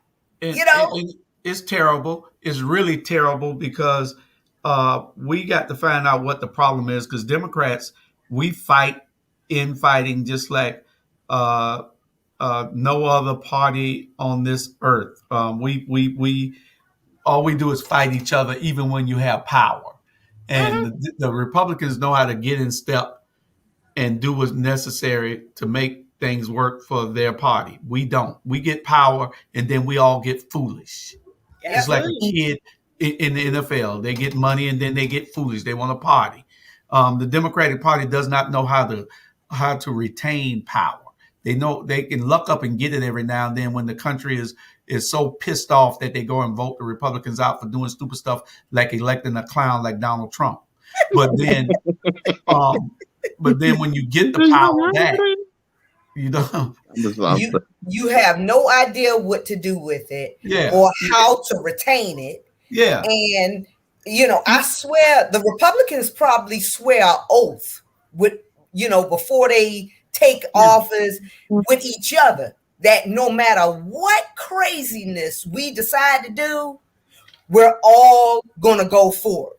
If the leader is for it, we're for it. Let me tell you something real quick. I was at an event tonight, and I could pretty bet it was 75% Republicans in that room. When I tell you one thing, I don't give a doggone if it could be the worst bill. They can say this. We're gonna create a bill that's gonna annihilate all black people. But I tell you, they're gonna stick together on that bill, Tim Scott included. Tim Scott Democrats, we included. want to be flowery and nice, and what they gonna think about it? Bull crap. You better go for the gusto while you got the mantle. And they stick together, and we don't. They do. They do. And that's why we're losing so many races. They still want to do things the old way. They want to do things the old way. It's a new way of politicking now. It's a new way of campaigning now. And you don't stay engaged and active with these people, they're going to get disconnected. And people need to understand that and get on the ball. We refuse to let that happen here. We started early, and we outmanned them. We outworked them. We out everything them. So if every community can look at Pope Wentworth and see what we do here, then you'll be better off. Don't come bringing me no numbers. I don't need no damn numbers. All I need is a chance. Exactly. I don't need no numbers. Just give me a chance. We can do great things with a chance. It's just crazy how bad it is with the Democrats. And until they really get some balls and say, we're going to put it down and we're going to do what necessary to make this party work, instead of saying how much relying on Manchin and Sinema in the Senate to always do the right thing, and they never do. Instead of saying that we want to capitalize on if Georgia can get some Democratic senators, then anybody can do it. Instead of them really doing the work that needs to be done, they want to pussyfoot around and be lazy. That's a good word. It's in the dictionary. And Dr. Hall, we need to do what's necessary Dr. Hall, to take the Senate over, so we don't have to rely on Manchin. We don't need to rely on Manchin. Manchin, but you know what? Manchin playing a power. Manchin. My only thing with Manchin. Let me tell you something. Stop going. It's a difference between a politician and a public leader. Stop doing this stuff to be a politician. When you go into these roles, you go on to represent the people. Manchin, you're being a pussyfoot. You're not there for yourself. You're there for the people of West Virginia. That's and correct. your state is the poorest state on earth. So step up or step out. And he don't do anything against anybody who giving him big money. I know, and that's what that means, that you brought and you sold out. Exactly. So, Chuck, I gotta look up that rule that you just put up. Look, I was gonna Google it too. Yeah, the hazard rule. Anyway, the last subject, producer. And I believe it's the StillHell Towers. The StillHell Towers, not the Stillwell Towers. It's the StillHell Towers. I think my producer computer is probably froze, so I'll put it up there. The StillHell Towers debacle. Let me ask you this. I got a question. Is that an assisted living community? Yes. Okay. Let me say this. It's not really assisted. Well, it is. It is. I don't care what it is. Elder.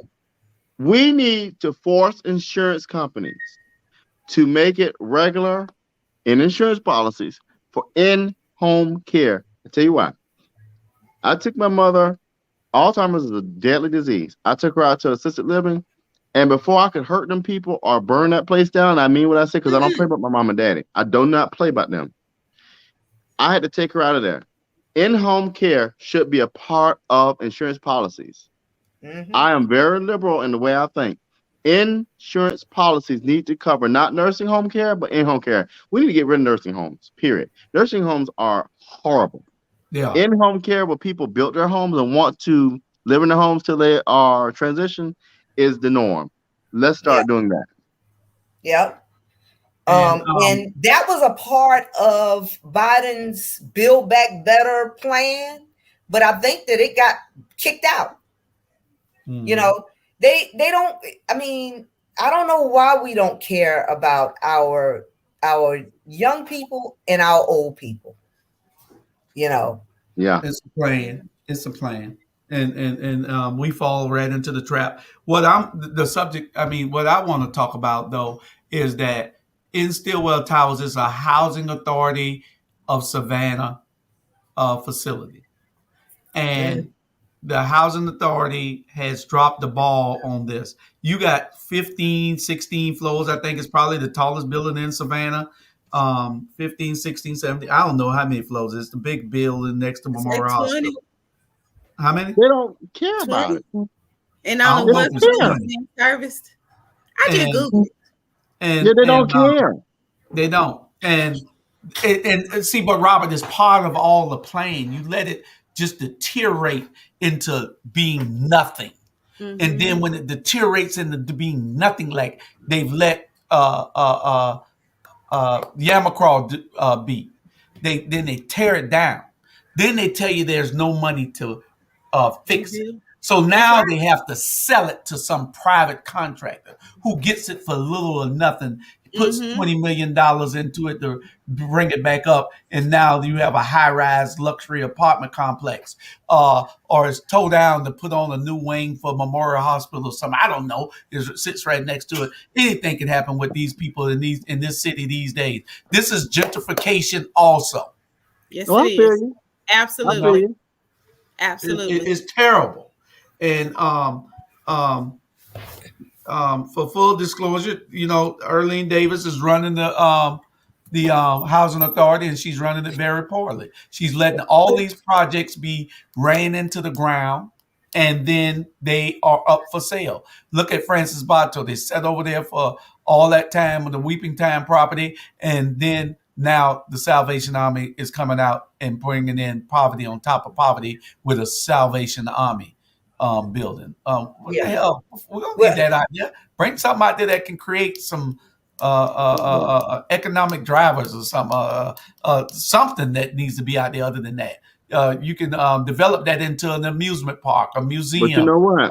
For the Weeping Time, all kinds of things can be done. It's best said on The Color Purple. Until you do right by them elders and these young people, everything you do is gonna crumble. Mm-hmm. And she needs to understand, because I've never liked her demeanor. When some people should not work in. Yes, some people should not work around certain populations. Right. And what keeps me humbled is that if not by the grace of God, there am I. And all of us have our time that we're going to enter into that age. Hopefully it won't be, sooner than it needs to be by having a stroke or something like that. And you have to go into one of those facilities. But everybody is going to have their turn. And one thing about money, you can have it, but you have one bad break with, sickness for a minute, and it'll take everything you got, Yeah. And then you have to depend on the same types of services Amen. that you're not wanting to give to these elderly people because you're looking down on them, and it's not right. It's not. And Yamacraw is being done the same way. It's in prime real estate property. And everybody can see that if you don't take care of something, it's no good to you later on. So you can, especially if it's valuable property, if you don't take care of it, it's in a prime real estate section of downtown Savannah. Don't you know those people want that? And now I'm told that they will build it back. They're going to tear it down and build it back. That's not going to happen. Is Hitch Village built back yet? Did they build Hitch Village back yet? No. Oh, okay. And that's been gone for what, 12? Well, they put something there. This is sustainable housing over there in Hitch Village, I believe, though. Yeah, that's next. That's temporary. But they're not going to do that there. That's prime real estate property. That's on the edge of downtown. They need that property. It's right next to the bridge. You need to go on that tour. Jamar Torre will tell you some stuff about that property and the people coming across the bridge. It used to be a flourishing black Mecca there, right under that, right there next to where it's at, and the people would ride across the bridge, coming and going from Florida, South Carolina, and up north to Florida, and they'd see that first, and they'd say it was a flourishing black mecca for Savannah. But Rich Julian, black people lived there, and they tore it down because they didn't like the fact that it was a black community, and they were traveling how much off the bridge. I put money on this. I guarantee you in the next 15 years, all affordable housing will be out there on 204 and 95. Hey, look at that, Robert. Who is that? Who James? I ain't even gonna guess. Oh, sorry. Yeah, you called him out. You say you don't watch the Rabble? I ain't gonna talk about him. You right, watching. Judge Ike Brown is watching tonight. All right. but you need to take that tour. Whenever anybody coming, I promise you, anybody coming to visit me, I'm gonna tell them before they get here, they got to take the tour. And they stay here on Friday and Saturday or Sunday, they got to come and they got to take the tour. That is such a great tour that y'all need to take it also immedially. My next thing is Caton and Frazier Homes. We got 8 minutes left. Caton and Frazier Homes. No comment. They're next. They're next. Babysit. Robert. No. Caton and Frazier Home right next to Burroughs. It's next. Burroughs Street shooting every other day, but the police don't want to police over there. They don't want to go there and tell it. I was in the police department. We had to go write out wherever crime was. We had to go sit there and write out. Anytime a city councilwoman or alderwoman does a report and the news people don't.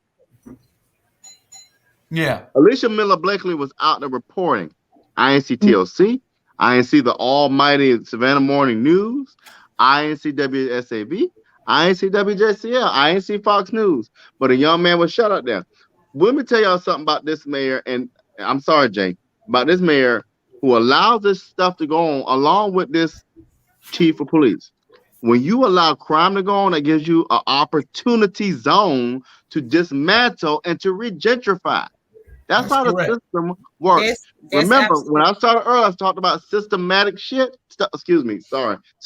Y'all, I get tired of our people getting, I got another I get tired of our people being put in a corner. It irritates me. So understand systems and how this stuff is interconnected. It ain't by chance. Excuse my language, but it's sad. I just get tired of watching it happen every day. And when you call him my 94-year-old daddy to make him sell his property in the 5th district when he built that brick by brick and his neighbors did when you didn't want us in the South Side, don't complain with me with that mess. It irritates me to see how we got our own people in positions to protect us who come to eat us alive. Mm-hmm. Absolutely. I don't play that.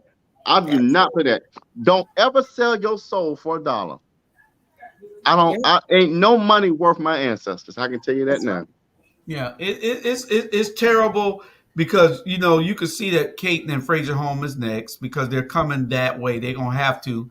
It's kind of sneaky. They'll let these people. All the shootings are going on now. You having about one a week or one every 2 weeks in Caton and Frazier Home. That's just like nothing else in Athens. They're going to use that as a parameter to gauge whether they let it go or save it. And so we could see that's coming next. And until we start letting these people know that we see what they're doing, we see what you're doing, they're not going to do anything but keep doing what they're doing. That's right. And we got to stand up. What you say, Tim? And here's the thing. Here in Athens, there's a neighborhood, Bethel Homes, and the UGA is buying up all of the land around Bethel Homes. And the thing about it is they're supposed to be saving it. But there is a shooting there almost every week. There's also an assisted living building that's like maybe 20 floors as well. that's going down that houses so many elderly people that's right next to Bethel Homes that they're not even attempting to fix because they want it to deteriorate. They want it to go down so that they can get that, because it's prime real estate. If they can get the elderly people out, if they can get the people out of Bethel Homes, then they can build houses for the University of Georgia. Correct. So that's the same thing SCAD did here. Yeah. And it's a pattern that's probably happening around the country. You see all these new buildings going up. You see all these new apartments going up, and there's nothing wrong with that. But when you take somebody else out of their comfort zone, you take somebody else's property, you buy it dirt cheap, and you are gentrifying a whole neighborhood. 10,000 people was lost out of the city of Savannah. City of Savannah lost 10,000 black people. Where the hell they went? 10,000 black people. And guess what that affects? Redistricting, et cetera, et cetera. You know where they went? Where they went, Robert? I don't know. They went to Pooler. They went to Poe Wentworth. They went to Bloomingdale. Bloomingdale is the next project. They have a booming neighborhoods, residential neighborhoods growing out there with new housing and developments out there. So Bloomingdale is next. And you're going to see the whole migration to the west. Whole migration is coming west. Can't go east because you'll be in the Atlantic Ocean. So everything is coming this way. And it's going to be in Bloomingdale. It's already here in Poe Wentworth. We went from 3,500 people to probably somewhere between 10 and 15,000. So is booming for residential areas like this. So 10,000 people lost. So it was two other things I wanted to get to, and we'll get back on that. And who responsible? Big business, CETA, the chamber. All these people have a hand in it because they got money tied up in it, and to keep their jobs and keep doing what they're doing. But it was two things that I wanted to get. One was Sergeant John White. Sergeant John White, that's him in the wheelchair there. Congratulations. 97 years old. They honorarily named the street that he lives on after him. First black police officer in the state of Georgia, one of the first 9 black police officers in the state of Georgia. And we are proud of you, Sergeant White. He could still tell a story at 97 years age. Julius, we need to have him on the Watchdogs ASAP. Yeah, we couldn't shut him up like Tom, like That's fine. Let him have the whole show, man. He'd be like Charlie Brown. We couldn't shut him up. From that. We learned from those young guys. Yeah, and we need to have him on if we can get him on, and his son or daughter can operate it for him. I'd love to have him on, and it was somebody else that we were talking about tonight. I want to see if we. Look at Torrance Garvin. Y'all look at that tonight. Y'all look at that thing tonight and call me back, okay? What I sent y'all. We got we got a minute and a half. Hold on, Rob. We got a minute and a half, and I want to send a message out. This is at the school board meeting today. This lady right here, she came and she had a elect Jasmine Polly, school board district 8. Jasmine Polly, I'm gonna tell you, like I printed today in the and y'all can tell her this, and anybody that knows her, tell her this. We will whip you soundly. You need to run for something else because we will whip you soundly. There will not be any competition. You ain't gonna do that woman like that. Soundly. We're gonna whip you soundly, just Don't like beat her down. Not like the Braves Astros. If I tell you that you're gonna lose, you're gonna lose. And we will whip you soundly. She running against my wife. Oh, yeah, man. We're gonna tell your ass. We're gonna tell you she's running against my wife. And I'm going to Doris Tanya Hall right now. So hey, if any questions. Yes, this lady came there. That wasn't Jasmine. That was just a lady that came and spoke before the school board with that shirt on. And Michael Johnson and they're taking pictures of her. So, but don't come for the film. Yeah, so they're all together. We ain't nothing you could do to stop this butt cutting that we gonna get that you got coming. Don't come for the film. And baby, we got the president ready, locked, and loaded. All right. So with that being said, I'll talk with y'all a little later. Don't y'all go nowhere. Let me end this show. Don't go until you're trying to run. Meet, go ahead and end it if you go into the I end it.